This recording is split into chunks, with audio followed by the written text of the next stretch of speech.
This is Baruch Fleischman. I'm here at the Tikkun Elevator Kollel, and today is a shir given to us by Rabbi Mimran. Calls part 12. This is a shir on nothingness.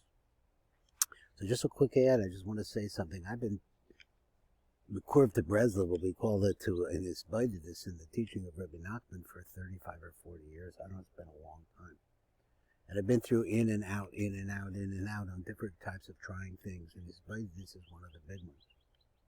Mostly, for me, I would say that it is a practice that I do when I feel like I'm worried, that I'm nervous. When I'm happy, well, I can recognize that Hashem is in my happiness too, but I got to work on that. But over here we have Rabbi Mimran is coming along and really helping a guy like me to focus on different techniques that one can make in this Baitiness. That's basically what this is. Now, he talks about the techniques. He doesn't talk about the reasons why we want to do this. Of course, coming closer to God, I guess maybe he does, is probably the greatest thing that anybody could ever possibly do. But I'm one of those people that needs their prayers answered. So I need protection in the sense that I know that the way that I enter into coming to Hashem is going to bring me to success, and for that I need focus and knowledge. Here's Rabbi Mimran. He says the general idea of the rectification is that the lower worlds should be connected with the higher worlds until all of them are attached to the infinite one. Now, rectification, in other words, for tikkun. Then it can be said that all is one. This is the completion of the middle and the connection of the beginning and the end. In other words, putting all pieces together. And in truth, this is the fundamental point of a serving Hashem. So this will be called Yichud. We've seen it in other places. Now let's back out of this a little bit so I can see what's going on here. See what I can do. The Rabbi Mimran speaking about really meditation.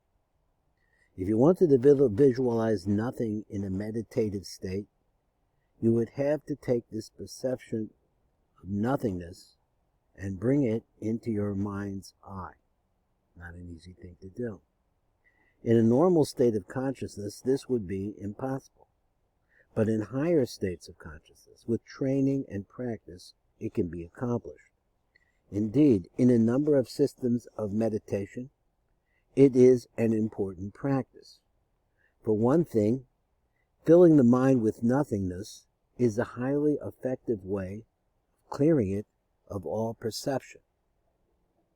There are some experiences that are so subtle that even the visualization of blackness or empty space could overshadow them. However, when the mind is filled, let's turn that page here, the experience of nothingness, when a mind is filled, what is that? With the experience of nothingness, it is open to the most subtle influences. Now, let me see, bring this down here, and then read it again. It says the experience of nothingness, it is often to the most subtle, open to the most subtle of experiences. One of the influences that the mind can detect while visualizing nothingness is the spiritual. In such a state, the spiritual can appear very spectacular, since the nothingness in the mind can be filled with that which comes from the, quote, without.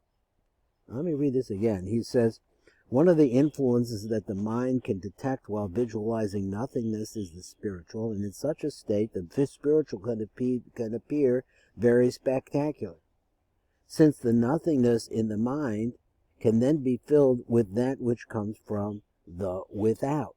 In other words, it's not in you, it's coming from another place. You're not generating it. Of course, visualizing nothingness is a highly advanced technique. The spiritual, however, can be experienced on much simpler levels. Indeed, there appears to be an area of the mind that is particularly receptive to this spiritual experience.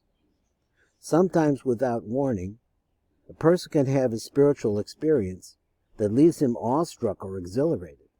A more intense spiritual experience can have a profound effect on a person's entire life. Going on, he said one immediately effect of mantra meditation Now let me see if I got this. Here we go. So we talked about mantras. In this form of meditation, it seems that the more the body relaxes, the more active the mind becomes. It is as if energy is released by the body, which can be used by the mind, which seems to me that it's clogging up your mind. When one repeats a mantra over and over, the mind also becomes habituated to it.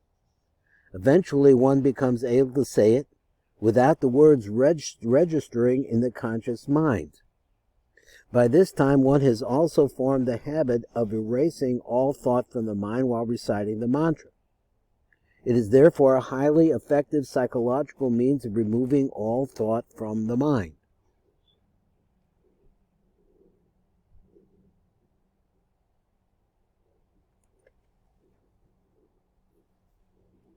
This may seem quite mundane and non-mystical. However, the mantra does not necessarily have to be the mystical element in the meditation. What did he say? He said the mantra, what you're doing and repeating over and again, does not have to be something holy or special. It doesn't have to have some kind of mystical element.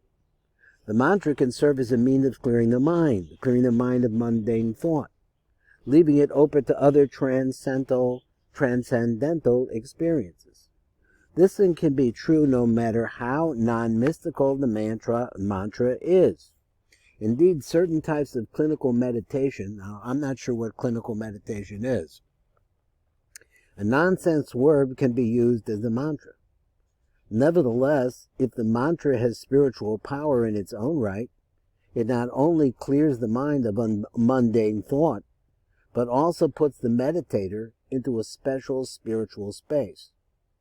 The form of the mantra can be extremely important if one wishes to accomplish a specific spiritual goal during one's meditation. Now, he's not saying what the goals are. And over here, he's not saying what the mantras may be. Although mantra meditation is not the most typical form of meditation, it is one of the simplest, and in general, meditation. It consists of repeating a word or phrase over and over, usually for a period of a half an hour each day. The most important element of the meditation is that it be done daily and that there is a commitment to continue the practice for at least a month. It usually takes between 30 and 40 days for the results of this type of meditation to manifest. Now, as Rabbi Mimran is saying that, it seems to me that he's making us a guarantee. He's making us a guarantee that there will be some enlightenment that will occur to us if we were able to do this for 30 minutes a day for 30 or 40 days. This is Baruch Fleischman at the Tikkun Elevator Kollel. This, I think, is the 54th, so I'll check it out. Shir in Rabbi Mimran.